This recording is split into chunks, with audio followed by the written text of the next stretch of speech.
Mikä on funktion arvo, kun x on 2? Täällä on siis funktio f, jota nyt pitää tarkastella. Ja ensimmäisessä tilanteessa a-kohdassa pitäisi selvittää tuo funktion arvo muuttujan x ollessa 2. Ja nyt x löytyy täältä akselilta.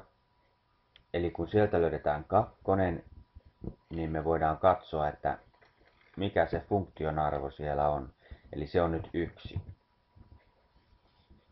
Eli voitaisiin kirjoittaa tähän vastaukseksi, että funktion f-arvo kohdassa 2 on 1.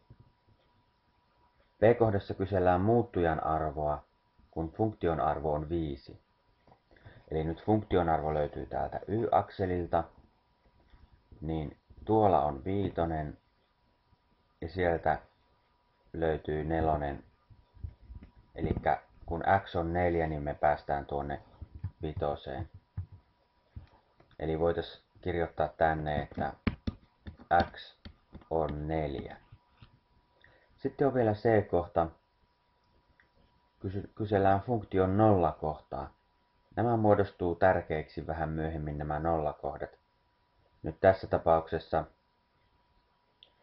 tai oikeastaan aina, me löydetään se nollakohta täältä x-akselin leikkauskohdasta, eli tuossa noin. Ja nyt se näyttäisi olevan puoliväli 1 ja 2, eli nollakohdan arvo voisi olla, tai arvo on tietenkin 0, mutta nollakohta voisi olla x on 1,5.